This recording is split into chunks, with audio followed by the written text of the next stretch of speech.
हा केदारनाथवरून जाणारा हा रस्ता आहे.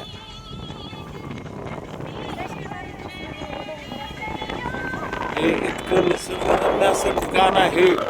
हे पाहण्यासाठी अतिशय सुंदर उत्तराखंडचा नजारा आपण बघतोय. कुठल्याही ठिकाणी गेला कसंही गेला तरी हा सुंदर नजारा आपल्याला पाहावयास मिळतोय. बर्फाच्छादित डोंगर, तो हिमालयाचा बर्फ आपल्याला दिसतोय. तिथं केदारनाथ आहेत देव,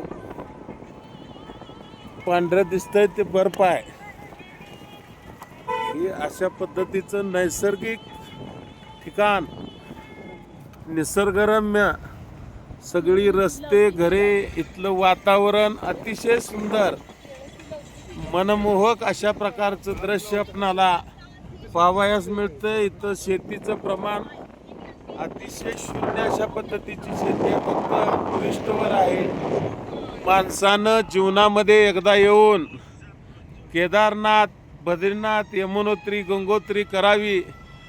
त्या ठिकाणी असा मेलाप आहे की परमेश्वराचंही दर्शन आहे आणि निसर्गाचंही दर्शन आहे. आपण आयुष्यामध्ये प्रपंचात असंख्य चढ उतार पाहतो. त्यातून वेळ काढून प्रत्येक माणसानं, अगदी यात्रा करण्याचे अनेक प्रकार आहेत. कमी पैशामध्ये यात्रा करू शकता, पैसेवाले जास्त पैशाने यात्रा करू शकतात.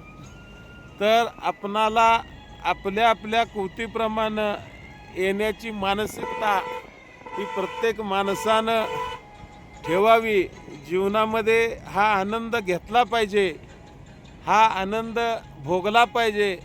आणि ज्यांना भोगता येत नाही त्यांनी हा व्हिडिओ, अतिशय सुंदर अशा प्रकारचा व्हिडिओ, हे नदीचं दृश्य आहे. आपण एक धबधबा बघण्यासाठी 200-300 किलोमीटर जातो. ह्या ठिकाणी जितके पाहचाल तेवढे धबधबे, नद्या, मनमोहक असे डोंगर, हिरव्यागार झाडांनी नटलेले, कधी पाऊस, कधी वारा, कधी थंडी.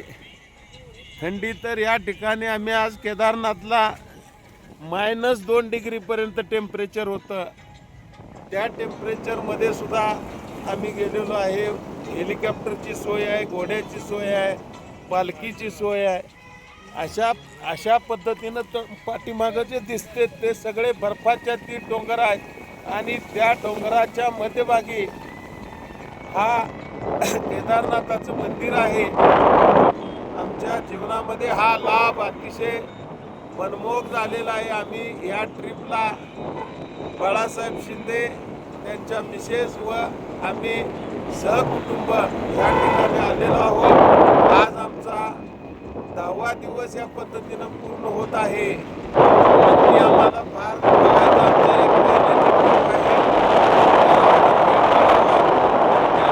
मिळत नसेल त्याने हा व्हिडिओ पाहावा. ज्या माणसांना इच्छा नाही परंतु हा व्हिडिओ पाहिल्यानंतर इच्छा प्रगट होईल, त्या माणसाने या ठिकाणी यावं, ही आम्ही तुम्हाला एक नम्रतेची विनंती करीत आहे. पहा, अशा पद्धतीनं हे डोंगराचं दृश्य आहे. हे अशा पद्धतीनं हा व्हिडिओ अतिशय सुंदर असे पद्धतीनं बनवून हा व्हिडिओ आम्ही या ठिकाणी थांबवतो. जय हिंद, जय महाराष्ट्र.